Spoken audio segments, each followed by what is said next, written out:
ভূতবাগানের কথামালায় আজ শুনলেন প্রলয় সেন রচিত গল্প আমার বন্ধু বিল্ল। বিল্ল, হ্যাঁ, বিল্ল যে একদিন আমার গল্পের নায়ক হয়ে উঠবে এ কথা কখনো স্বপ্নেও ভাবিনি। আমার ছেলেবেলার বন্ধুদের মধ্যে মোটামুটি সকলেই জীবনে সুপ্রতিষ্ঠিত। কয়েকজন তো বেশ নামটামও করেছে। কেউ বিলোৎফেরত ডাক্তার, কেউ বিশ্ববিদ্যালয়ের কৃতি অধ্যাপক, কেউ আবার নামী ইঞ্জিনিয়ার। ব্যতিক্রম একমাত্র বিল্ল। ছেলেবেলা থেকেই ওকে একই রকম দেখছি। যে তিমিরে ছিল সেই তিমিরেই রয়ে গেছে, কোনো পরিবর্তন হয়নি, না স্বভাবের না চালচুলোর। মুদ্রা কথা, ওর জীবনে এমন কোনো নাটকীয় উত্থান পতন ঘটেনি যা নিয়ে একটা জুৎসই গল্প বানানো যায়। অথচ বিধাতা পুরুষের কি নিষ্ঠুর পরিহাস, সেই বিল্লই আজ আমার গল্পের নায়ক। বিল্লের সঙ্গে আমার পরিচয় অনেক দিনের, সেই 48 সাল থেকে। আমি তখন ক্লাস 8-এর ছাত্র। সেই সময়ে বিল্ল ওপার বাংলা থেকে এসে আমাদের ক্লাসে ভর্তি হয়। মাঝারি লম্বা, চেহারার বাঁধুনিটা মজবুত, গায়ের রং মিসকালো, মাথার চুল ছোট্ট ছোট্ট করে ছাটা, পরনে কলার ছাড়া বুক খোলা ছিটের জামা, দেখতে অনেকটা ফতুয়ার মতো, আর তাপ্পি মারা খাকির হাফ প্যান্ট, খালি পা, গোড়ালি অবধি শুকনো কাদার প্রলেপ। দেখে মনে হয় এই বুঝি চাষবাসের কাজ সেরে মাঠ থেকে উঠে এলো। সারা মুখে শিউলির ছোপ, গজদন্ত, বোকা বোকা চাহনি। জীব পুরু বলে কথায় ঈষৎ জড়তা, আর সেই সঙ্গে পূর্ববঙ্গের টান।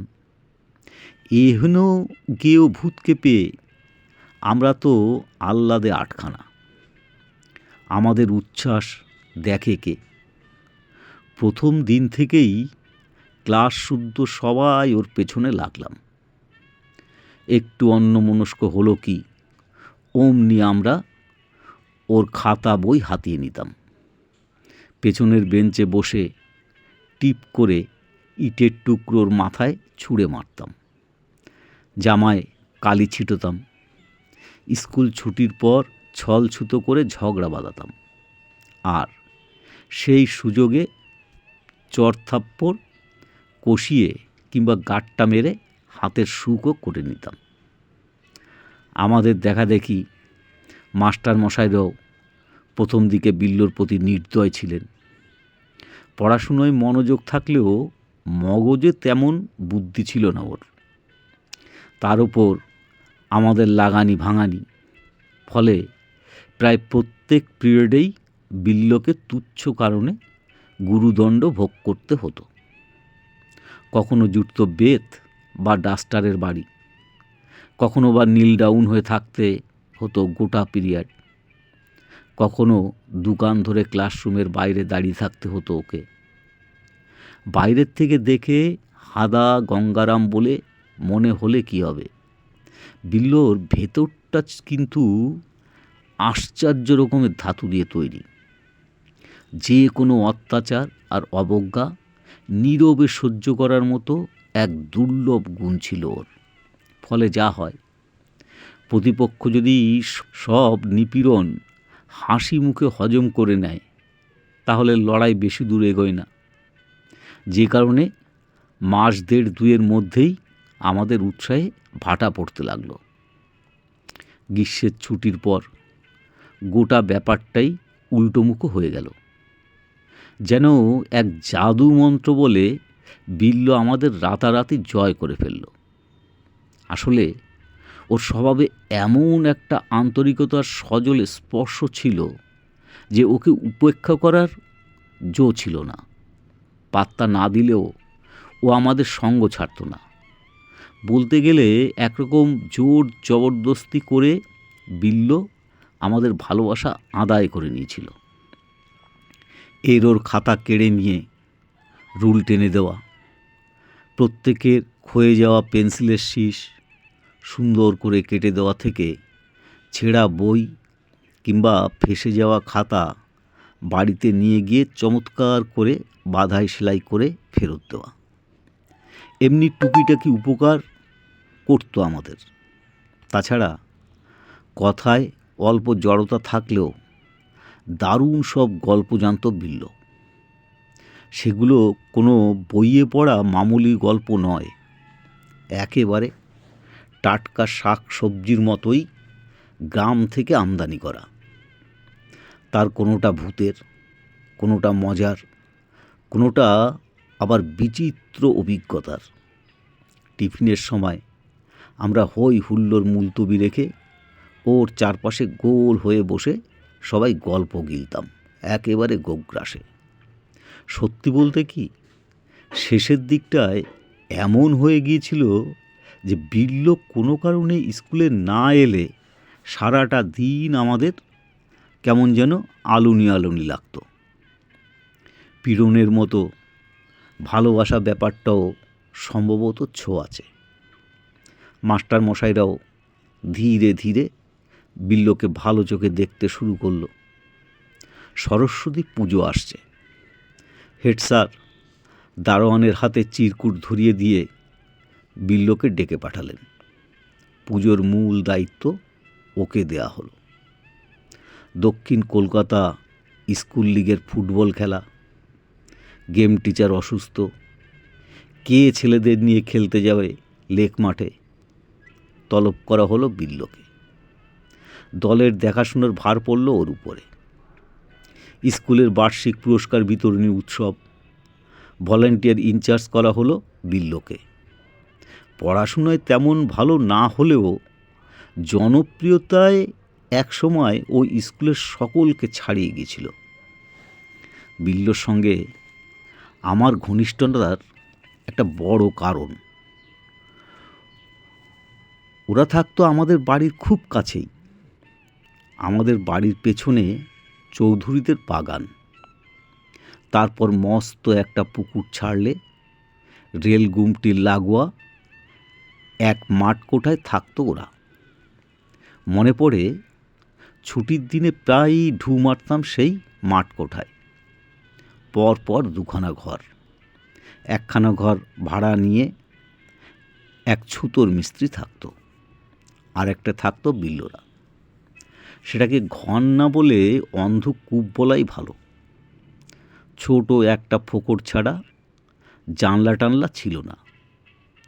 দিনের বেলা তো ভেতরটা তাই কেমন ভুতুড়ে লাগতো।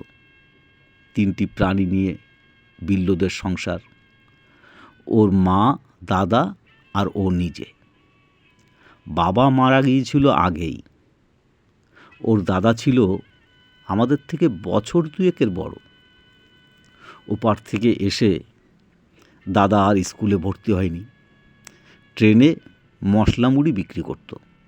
আর বিল্লর মা, যখনই গেছি দেখেছি দরজার সামনে উবু হয়ে বসে কাঁচি দিয়ে কাগজ কাটছেন, নয়তো আবার খুঁড়ি নিয়ে বসে ঠোঙা বানাচ্ছেন। ভারী ভালো মানুষ ছিলেন তিনি। যখনই গেছি এক গাল হেসে কাঁধ ছেড়ে উঠে দাঁড়াতেন। ভেতর থেকে একটা ছোট্ট তালপাতার চাটাই নিয়ে এসে পেতে দিতেন সামনের দাওয়ায়। তারপর প্রতিদিনই একটা চটা ওঠা কালাইয়ের বাটিতে করে তিলের নাড়ু, ছোলা সেদ্ধ কিংবা চাল ভাজা, যা হোক একটা কিছু আমাদের হাতে দিতেন। তখনও ঢাকুরিয়া পুরোপুরি শহর হয়ে ওঠেনি। বাড়িঘরের মাঝে মাঝে বাঁশঝাড়, ফলের বাগান, মাঠ, পুকুর এসব ছিল বেশ কিছু। বিল্লই আমাকে সাঁতার কাটা শিখিয়েছিল। ভোরবেলা ঘুম থেকে ডেকে তুলে বিল্লো আমাকে নিয়ে যেত সেলিমপুরে, নেতাজি সঙ্গের মাঠের পেছনের তালবাগানে। থলি বোঝাই করে তাল নিয়ে ফিরে আসতাম আমরা। জামরুল গাছে উঠে লাল পিঁপড়ের বাসা ভেঙে ডিম সংগ্রহ করতাম। তারপর সেই ডিম বড়শিতে গেঁথে মাছ ধরতাম পুকুরে।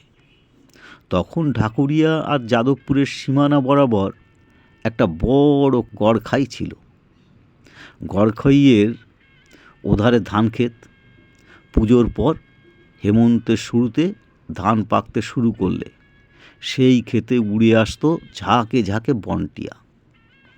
বিল্লো কঞ্চিতে টোন সুতো দিয়ে এক ধরনের ছোট জাল তৈরি করত। তারপর আমরা দুজনে গড়খাই ছাড়িয়ে চলে যেতাম ওধারে। ধান খেতে জাল পেতে চলে আসতাম।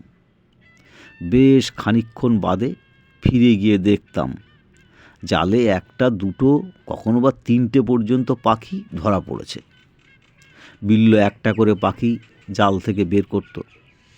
তারপর সেটাকে আলতো করে বুকের মধ্যে টেনে নিয়ে কিছুক্ষণ আদর করে একসময় উড়িয়ে দিত শূন্যে। পাখিটা ডানা মেলে কিছুটা আকাশের দিকে উড়ে গিয়ে প্রথমটায় নিজেকে সামলে নিত।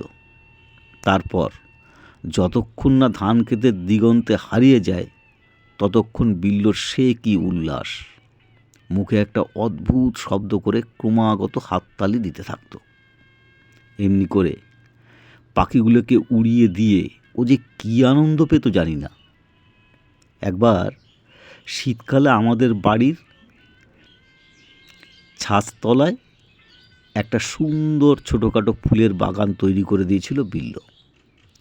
কোত্থেকে জোগাড় করে এনেছিল নানা জাতের মরশুমি ফুলের গাছ, পাতাবাহার, বনঝাউয়ের ডাল আর রংকচুর চারা। বাগানটা দেখে আমার বাবার মতো রাশভারী মানুষটি পর্যন্ত একবারের কথা খুব মনে পড়ে। তখন আমরা ক্লাস 10-এ পড়ি। নষ্টচন্দ্রার রাত। আমরা দুজন পাঁচিল ডিঙিয়ে চৌধুরীদের বাগানে ঢুকেছি। বিল্লো একটা লিচু গাছে উঠে পড়েছে। আমি নিচে দাঁড়িয়ে। ডালপালা ভাঙার শব্দ শুনে একসময় হঠাৎ বাগানের মালি লাঠি হাতে ছুটে এলো। আমি তো সঙ্গে সঙ্গে ভো দৌড়। বাবা জানতে পারলে আর আস্ত রাখবে না। বিল্লো সে রাতে ধরা পড়ে বেধড়ক পিটুনি খেয়েছিল, কিন্তু কিছুতেই আমার নাম বলেনি।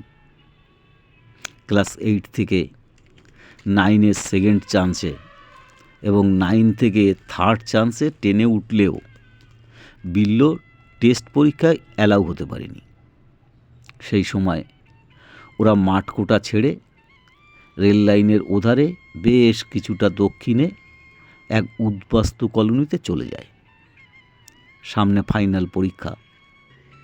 বলতে সেই সময় থেকেই বিল্লোর সঙ্গে আমার ছাড়াছাড়ি হয়ে যায়। আমি ম্যাট্রিক পরীক্ষায় পাশ করে চলে যাই পাটনায় মামা বাড়িতে। সেখানে কলেজের পড়া শেষ করে বদলির চাকরি নিয়ে 10-12 বছর হিল্লি দিল্লি ঘুরে যখন বাড়ি ফিরে আসি তখন ঢাকুরিয়া রীতিমতন শহর। হঠাৎ একদিন রেল স্টেশনের কাছে বিল্লোর সঙ্গে দেখা। সাইকেলে চেপে ব্যাংক প্লটের দিক থেকে আসছিল। পেছনের ক্যারিয়ারে দুটো টিনের বাক্সে দড়ি দিয়ে বাঁধা। টিনের বাক্স দড়ি দিয়ে বাঁধা। চমকে উঠলাম। দেখি একই রকম রয়ে গেছে বিল্লো। পরনে ফতুয়ার মতো ছিটের জামা, খাকির হাফ প্যান্ট, খালি পা, গোড়ালে অবধি শুকনো কাদা, শুধু রোদে ঝলসে যাওয়া মুখটাতে খোঁচা খোঁচা দাড়ি, আর শরীরের তুলনায় পেটটা একটু ফোলা। এইটুকু যা পরিবর্তন। বিল্লো সাইকেল থেকে নেমে পড়ে ছেলেবেলার মতোই সারা মুখে স্নিগ্ধ হাসির আভা ছড়িয়ে বলল, নীলু তুই? কত দিন বাদে দেখা। বল বল, কেমন আছিস? ভালোই। এই তো মাসখানেক হলো ব্যাঙ্গালোর থেকে ফিরেছি। তা তুই এখন কি করছিস? কি আর করব, তোদের মতো লেখাপড়া তো আর হলো না। নির্বিকার গলায় উত্তর করে বিল্ল। দোকানে দোকানে টফি আর লজেন্স সাপ্লাই দিই। ওর কথা শুনে মুহূর্তের জন্য থতিয়ে গেলাম।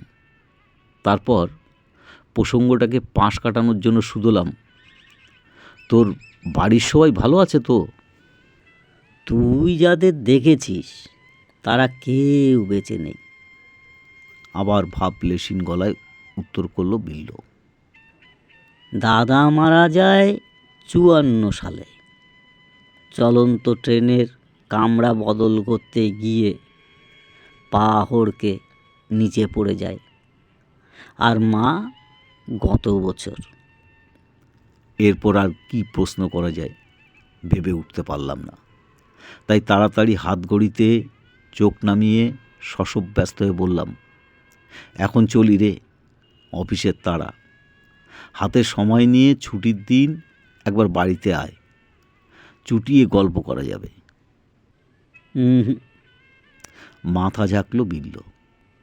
তা হবে না, আগে তোকে আমার বাড়িতে আসতে হবে। ঠিক আছে, এইটুকু বলে আমি ট্রেন ধরার জন্য ছুট লাগালাম। তারপর যা হয়, প্রাইভেট কোম্পানির চাকরি, সকাল থেকে সন্ধ্যা অবধি অফিসে থাকি। তারপর বাড়ি ফিরে সংসারে হাজার ঝামেলা। কথা দিয়েও বিল্লোর বাড়িতে যেতে পারিনি। শেষে একদিন আবার রাস্তায় বিল্লোর সঙ্গে দেখা হয়ে গেল। আমি ঝিল রোড ধরে নিউল্যান্ডের দিকে যাচ্ছিলাম এক আত্মীয়ের বাড়ি। ছুটির দিন, বিকেলবেলা। বিল্লো ফিরছিল পালের বাজার থেকে, হাতে একটা থলি। এগিয়ে এসে শক্ত মুঠোয় আমার হাতটা ধরে বলল, একদিনে পাকড়াও করেছি তোকে, চল আমার বাড়িতে। আত্মীয়ের বাড়িতে একটা জরুরি খবর দেওয়ার ছিল। তবু নীরব হেসে সম্মতি জানালাম। কি আর করি, বিল্লোকে উপেক্ষা করার সাধ্য আমার নেই। কাছেই শহীদনগর কলোনি, 4 নম্বর ব্লকে বিল্লোর বাড়ি। চারপাশের বড় বড় দালানের মাঝখানে ওর বাড়িটা খুব বেমানান। টালির চাল, দরমার বেড়া, মেটে ভিত। বাড়ি না বলে একটা বড় ঝুপড়ি বলাই ভালো। ভেতরে ঢুকতে সামনের একটা ছোট্ট ঘর, ছোট ঘর থেকে ভেতরের বড় ঘরে ঢুকতে কপাটবিহীন দরজায় ঝুলছে রোয়া ওঠা একখানা বড় চট। আমার সাড়া পেয়ে কোত্থেকে বিল্লোর ছেলেমেয়েরা ছুটে এলো। ওর পরপর 2 মেয়ে, তারপর এক ছেলে। ছেলের বয়স বছর 10 হবে। সকলেরই চেহারা রোগা কাঠি কাঠি। একটু বাদেই ভেতরের ঘর থেকে হাতল ভাঙা কাপে করে চা আর 2খানা নোনতা বিস্কুট নিয়ে বিল্লোর বউ সামনের ঘরে ঢুকল। চিবুকব্দি ঘুমটায় ঢাকা, পরনে রংচটা ময়লা শাড়ি, বেটে খাটু, রোগাটে। আমাদের কোনো কথা বলার সুযোগ না দিয়েই চায়ের কাপটা তক্তপোষে রেখে ভেতরের ঘরে ছুট লাগালো। আমি শুধরালাম, তারপর তোর ব্যবসা কেমন চলছে বিল্লো? মন্দ নয়। বিল্লো হাসল। দিনে 8-10 টাকা আয় হয়, তাতে সংসার তো মোটামুটি চলে যাচ্ছে। আবার কি, 8-10 টাকায় এত বড় সংসার চালানো? ভাবতে বিষম খেলাম। তারপর চায়ের কাপটা নামিয়ে 2-4টে হালকা কথা বলে উঠে দাঁড়িয়ে প্যান্টের হিপ পকেটে হাত ঢোকালাম। মানিব্যাগ খুলে দুটো 10 টাকার নোট বের করলাম। তারপর যেই টাকা কটা ছেলেটার দিকে এগিয়ে দিতে গেছি, অমনি বিল্লো লাফিয়ে পড়ল আমাদের মাঝখানে। বলল, করিস কি লিলু? কি আবার? এই প্রথম তোর ছেলে মেয়েদের দেখছি, তাই মিষ্টি খাবার জন্য। না, বিল্লোর কণ্ঠস্বর ধারালো হয়ে উঠল। কাঁচা পয়সা পেলে বাচ্চারা নষ্ট হয়ে যায়, এ কথা তুই জানিস না? তুই আবার যেদিন আসবি সঙ্গে মিষ্টি নিয়ে আসিস, তাহলেই তো হলো। সত্যি কত বছরের পরিচয়, তবু তখনও বিল্লের স্বভাবের অনেকটা আমি জানতে পারিনি। এর ঠিক মাস দুয়েক বাদে বিল্লু একদিন সন্ধ্যার সময় আমাদের বাড়িতে এসে হাজির। দেখে চমকে উঠলাম। শরীরের কী হাল হয়েছে চেনাই যায় না। উস্কো খুস্কো চুল, গর্তে ঢুকে যাওয়া দু চোখ, পাকা কর্মচার মতো লাল, এক মুখ কাঁচা পাকা গোঁফদাড়ি। পেট আর পা দুটো শরীরের অন্যান্য অংশের তুলনায় বেশ ফোলা। ভেতরে ঢুকে কোনো ভনিতা না করে সরাসরি বিল্লো বলল, গোটা 50 টাকা হবে তোর কাছে। মাস দুয়েক আগে কিন্তু ফেরত দিতে পারবো না। নিশ্চয়ই হবে। বন্ধুকৃত করার এমন সুযোগ কেউ ছাড়ে? ওকে আশ্বস্ত করে বললাম, আগে বস তো। এ কি চেহারা হয়েছে তোর? বিল্লো জানালো, মাস দেড়েক আগে হঠাৎ ওর পেটে জল জমতে থাকে। তারপর বাড়াবাড়ি হতে হাসপাতালে ভর্তি হয়। সবে বাড়ি ফিরেছে। এদিকে সুযোগ বুঝে দোকানদারেরা বকে পয়সা দিতে গড়িমসি করছে, তাই মহাজনও নতুন করে মাল দিতে চাইছে না। তাছাড়া কঠিন বেদি, রোদে রাস্তায় ঘোরা একদম বারণ। তাই ও ঠিক করেছে বাড়ির সামনের রাস্তার ধারে ফাঁকা জায়গাটায় একটা তেলে ভাজার দোকান দেবে। কিন্তু মূলধন বলতে হাতে কিছুই নেই। সব শুনে সঙ্গে সঙ্গে 50টা টাকা ওকে দিয়ে দিলাম। ঠিক তার 2 মাস বাদে, আমি তখনও অফিস থেকে ফিরিনি, বিল্লোর টাকা কটা বাড়িতে এসে বাবার হাতে দিয়ে গিয়েছিল। আবার বেশ কিছুদিন চুপচাপ। বিল্লোর আর কোনো পাত্তা নেই।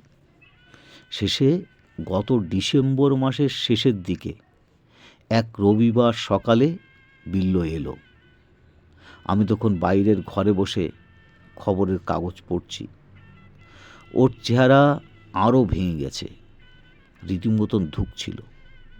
আমি হাঁক পেড়ে বাড়ির চাকরকে 2 কাপ কফি করতে শুধলাম। তারপর বল, দোকান কেমন চলছে? কলোনির ভেতর দোকান, বেশিরভাগ ধারের খদ্দের। থেমে থেমে অর্ধমনস্কের মতো বলতে লাগলো বিল্লো। চালিয়ে যাচ্ছি কোনো রকমে। ওর কথায় আগেকার স্বাভাবিক জোর ছিল না। ছেলেবেলার বন্ধু। ওর চোখের ভাষাটাও বুঝতে তাই অসুবিধা হলো না। প্রশ্ন করলাম, কিছু বলবি বিল্লো? না মানে, বলেই ফেল না, আমাকে লজ্জা। মেয়েটা মাধ্যমিক পরীক্ষা দেবে। আমতা আমতা করে বিল্লো। জানুয়ারির 6 তারিখের মধ্যে ফি জমা দিতে হবে। এদিকে টাকাটা কিছুতেই জোগাড় করে উঠতে পারছি না। আমি উত্তরে কিছু না বলে উঠে দাঁড়ালাম। ভেতরে ঘরে ঢুকে স্টিলের আলমারি খুলে 100 টাকার একখানা নোট বের করলাম। তারপর বাইরের ঘরে এসে টাকাটা বিল্লোর হাতে গুজে দিয়ে জোরের সঙ্গে বললাম, তোর মেয়ের পরীক্ষা, আগেই বলে রাখছি এ টাকা আমি ফেরত নেব না কিন্তু। শুনে কয়েক মুহূর্ত বিল্লো যেন থম মেরে গেল। তারপর কাঁপা কাঁপা হাতে টাকাটা নিয়ে মাথা নিচু করে নিস্তেজ গলায় বলল, ঠিক আছে। আর একটা কথা আবার বললাম। কি? মুখ তুলল বিল্লো। মেয়ের ফল বেরোলে খবরটা দিস কিন্তু। নিশ্চয়। বিল্লোর ভাঙাচোরা মুখে ম্লান হাসি ছড়িয়ে পড়ল। তারপর টানা 5-6 মাস বিল্লোর দেখা নেই। অবশ্য এর মধ্যে আমিও ব্যস্ত ছিলাম। অফিসের কাজে বার কয়েক কলকাতার বাইরেও যেতে হয়েছিল। বহুদিন বাদে এই গত সপ্তাহের গোড়ার দিকে, জুন মাসের 25 কি 26 তারিখ হবে, রাত করে বাড়ি ফিরতে ভাইপো অন্তু জানালো কে একজন নাকি সন্ধ্যার পর বাঁড়-দুই আমার খোঁজে এসেছিল। চেহারার বর্ণনা শুনে মনে হলো বিল্লো নিশ্চয়ই কোনো জরুরি প্রয়োজনে এসেছিল।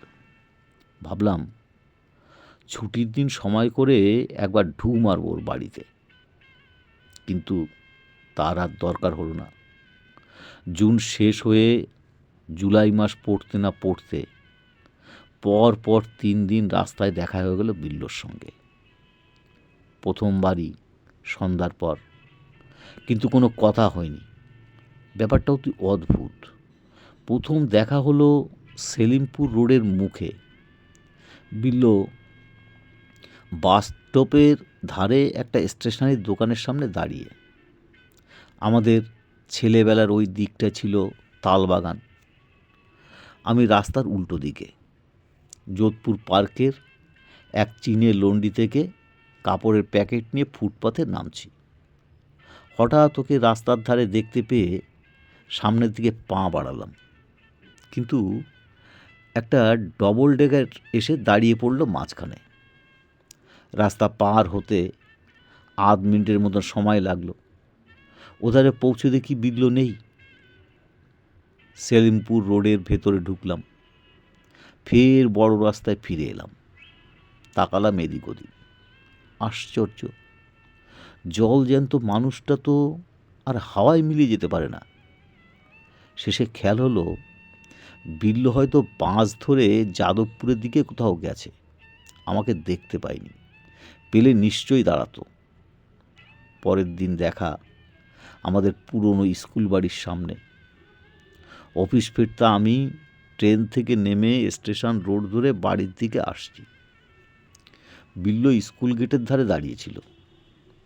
আমি দূর থেকে হাত নেড়ে ওকে ইশারায় ডাকলাম।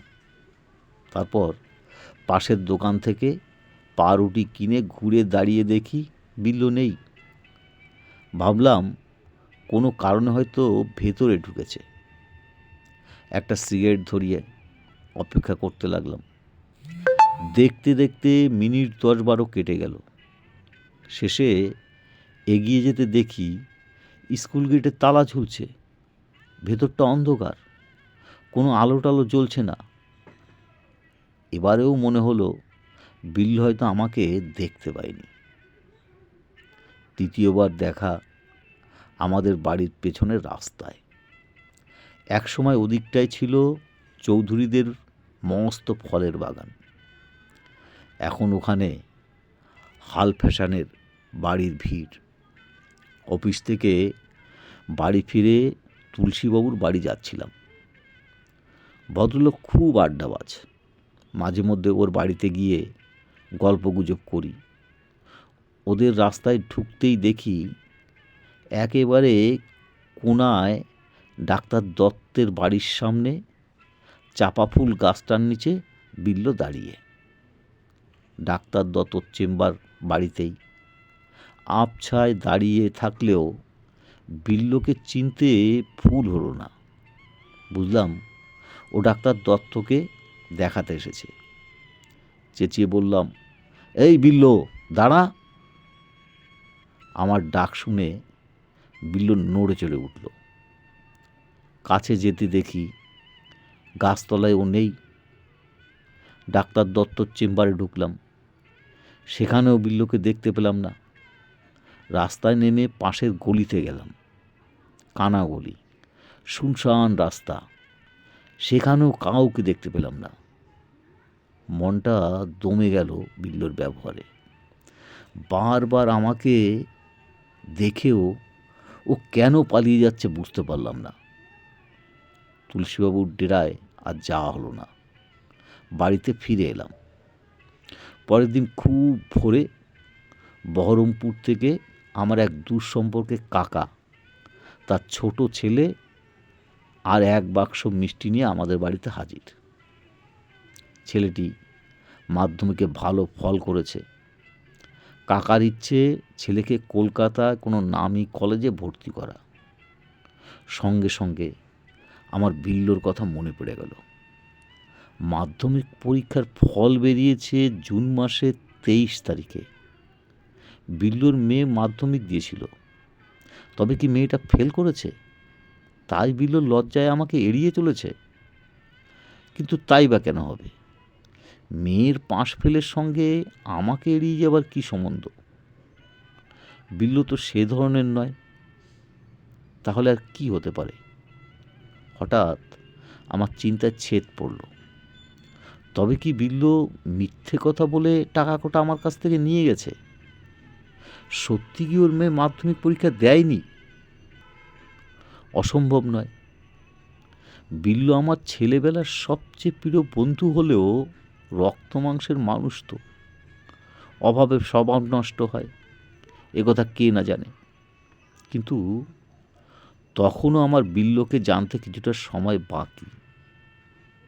কাকা ভেতরের ঘরে যেতে আমি ফের সবাই গা এলিয়ে খবরের কাগজে চোখ বোলাতে লাগলাম।